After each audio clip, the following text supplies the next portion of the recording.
Hello दोस्तों, आज मैं आपको सुनाने जा रहा हूँ शेर और चीता की दोस्ती। एक बार की बात है, एक जंगल में एक शेर रहता था। वह उस जंगल का राजा था। शेर की दोस्ती एक चीते के साथ थी। एक दिन शेर ने चीते से कहा कि मैं इस जंगल का राजा हूँ और सब मुझसे डरते हैं। इस पर चीते ने कहा, वो सब तो ठीक है, लेकिन जैसे ही आपके सामने कोई हाथी आता है, आपके होश उड़ जाते हैं, क्योंकि वे बहुत बड़े हैं और वह आपसे डरते भी नहीं। यह बात शेर को अच्छी नहीं लगी। शेर ने चीते से कहा, तुम्हारी हिम्मत कैसे हुई मुझसे ऐसे बात करने की? चीते ने कहा, मैं तो आपका दोस्त हूँ। शेर ने कहा कि मैं तुमसे दोस्ती तोड़ता हूँ। अब तुम भी मुझे जंगल के और जानवरों की तरह सम्मान दोगे। इसके बाद चीता वहाँ से चला गया। कुछ दिनों के बाद लोमड़ी, जो कि शेर का मंत्री था, सभी चोरियों के जुर्म के लिए बंदर को पकड़ा गया।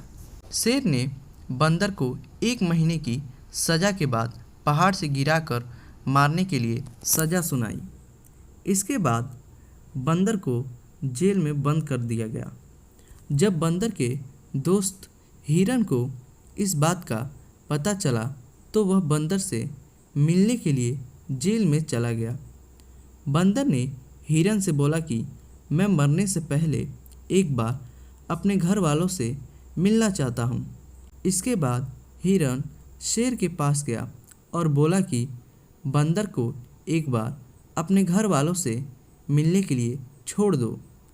शेर ने बोला कि यदि वो भाग गया तो? हिरन ने बोला कि जब तक बंदर वापस नहीं आ जाता तब तक आप मुझे जेल में रख सकते हैं। शेर ने बोला कि यदि बंदर वापस नहीं आया तो तुमको पहाड़ से गिराया जाएगा।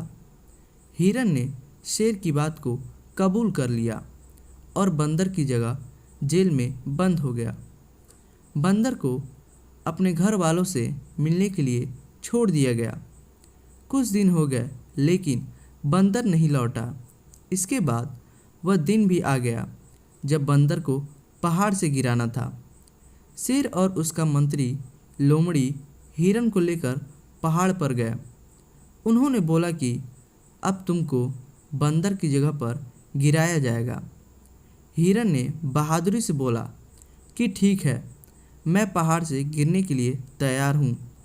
तभी बंदर भी वहाँ पहुँच गया और बोला कि मित्र, तुमको पहाड़ से गिरने की ज़रूरत नहीं है, अब मैं आ गया हूँ।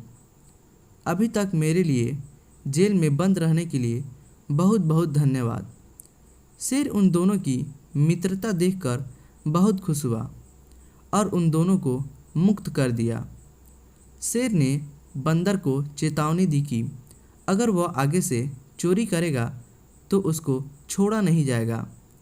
शेर ने सोचा कि यह कितने अच्छे मित्र हैं जो एक दूसरे के लिए जान देने को भी तैयार थे, और मैंने छोटी सी बात के लिए अपने दोस्त चीता से दोस्ती तोड़ दी।